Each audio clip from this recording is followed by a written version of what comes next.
पप्पू अपने चीनी दोस्त को हॉस्पिटल देखने गया। दोस्त बोला चिंग चोंग चोजा और इतना बोलकर मर गया। पप्पू इसका अर्थ जानने चीन की लाइब्रेरी गया। उसका अर्थ था कुत्ते ऑक्सीजन के पाइप से पैर हटा।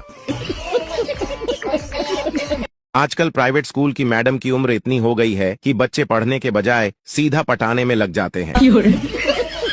मोबाइल आने से एक अच्छा काम तो हुआ, जब इंसान फ्री होता है तो मोबाइल चला लेता है। पहले तो नाक में उंगली डाल डालकर नाक की माँ बहन एक कर देता था। कब्रिस्तान के आगे दो व्यक्ति बात कर रहे थे। कितने आराम से सो रहे हैं ये लोग। उतने में एक मुर्दा खड़ा हो गया और बोला, क्यों नहीं सोएंगे, जान दे के जगह ली है। अगर आप चाहते हैं कि कोई आपको हमेशा याद रखे तो बस उससे उधार लेकर गायब हो जाओ। कसम से सारी उम्र नहीं भूलेगा। एक लड़की बस स्टॉप पे खड़ी थी और मोबाइल पर बातें कर रही थी। लड़के ने उसको देखकर कमेंट किया, हाय काश में मोबाइल होता और तेरे गालों से लगा होता। लड़की, हाँ, फिर मैं घर पहुंचते ही चार्जर तेरी गांड में लगा देती। बेरोजगारी से परेशान होकर एक 25 साल के नौजवान ने पंखे में रस्सी डालकर एक ही झटके में पंखा उतारकर बेच दिया।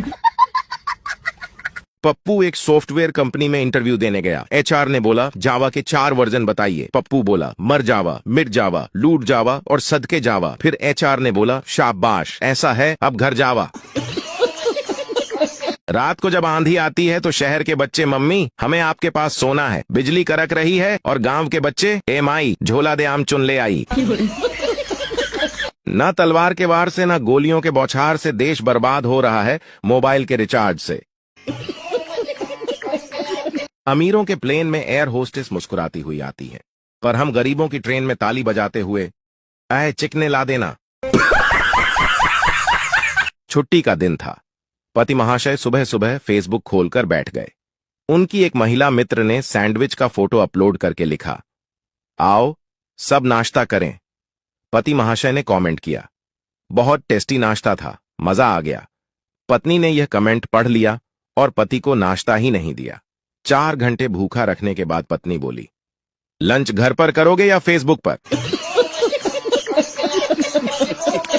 सास और बहू में लड़ाई हो रही थी, तभी सास बोली, आने दे मेरे बेटे को, उसे तेरी सारी गलतियां बैठकर समझाऊंगी। बहू, कोई फायदा नहीं है। सास, पर क्यों?